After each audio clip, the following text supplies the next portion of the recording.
यकीन फाउंडेशन तर्फे शासनाला निवेदन सादर करण्यात आले आहे। या निवेदनात हजरत मौलाना तौकीर रजा खान यांची तात्काळ सुटका करण्यात यावी, अटकेत असलेल्या सहकाऱ्यांना मुक्त करावे, तसेच आय लव्ह मोहम्मद घोषणा दिल्यामुळे दाखल केलेले गुन्हे मागे घ्यावेत, अशी मागणी करण्यात आली आहे। निवेदनात बुलडोझर कारवाई तात्काळ थांबविण्याची आणि पीडित कुटुंबांना संरक्षण देण्याची मागणी देखील करण्यात आली आहे।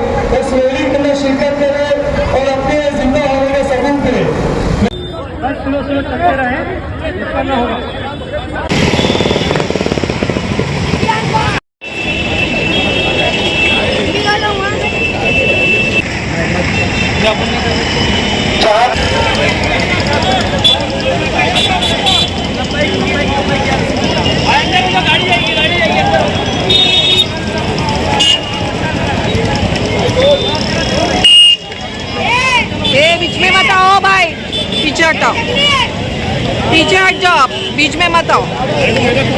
हाँ तो मैं पहले से खड़ी थी ना, आपको पहले से नहीं आने का था बीच में।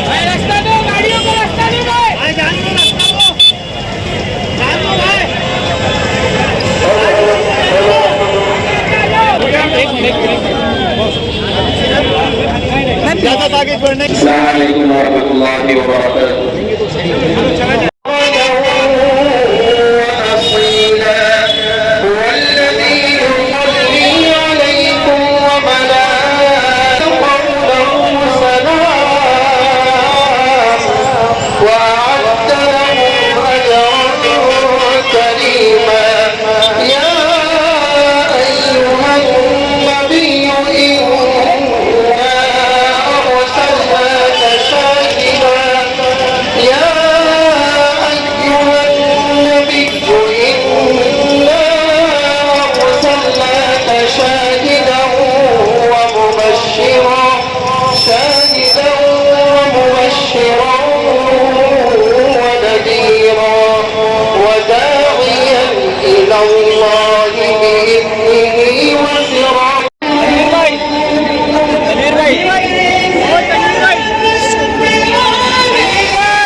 नबी पाक सल्लल्लाहु अलैहि वसल्लम से इज़हार मोहब्बत करने पर जो जुल्म किया जा रहा है, याद रखना मक्का के 13 साल में कितने जुल्म किए गए आपने बहुत से बयानात में सुने हैं। तो हम जुल्म की वजह से नबी की मोहब्बत से दस्तबरदार नहीं होने वाले, नहीं होने वाले ना। दूसरी बात, नबी की मोहब्बत के तकाजे भी हैं, सिर्फ नबी की मोहब्बत के नारे नहीं लगाना है। नबी की मोहब्बत का तकाजा है कि हम अपने माशरे के अंदर नशा नहीं करने देंगे किसी को। हमारा नशे के नाम पे बदनाम है। नबी के चाहने वालों ने जब नशे के हराम का ऐलान किया था, नबी के तरफ से ऐलान हुआ था, तो मदीने की गलियों में शराब की नदियां बह गई थी, कई दिनों तक के शराब सूखी रही थी। आज मुसलमानों, मैं नबी की मोहब्बत के तुमसे सवाल करता हूं कि हम में से हर फर्द नबी की मोहब्बत के नशे को खत्म करेगा। हाथ उठा के बोलो, हम नशा खत्म करेंगे नबी की मोहब्बत में। और एक और बात, नबी की मोहब्बत में हमारा तकाजा ये भी है कि हम नारे के साथ साथ अपनी जिंदगी में इंकलाब लाए। नबी की मोहब्बत में हम अपनी मस्जिदों को भरेंगे। आज हम सताते हैं, लेकिन हमारा नबी की मोहब्बत का तकाजा ये है कि हम मस्जिदों में होंगे इंशाअल्लाह। इसके बाद में मैं जुल्म के खिलाफ एक बात कहना चाहता हूँ। दुनिया की तमाम ताकतें सुन लें, वो जुल्म फिरौन ने किया था, वो मिट गया। नमरूद ने किया था, वो मिट गया। तारीख बताती है हर जालिम मिटा है। यूपी सरकार हो या कोई भी सरकार हो, और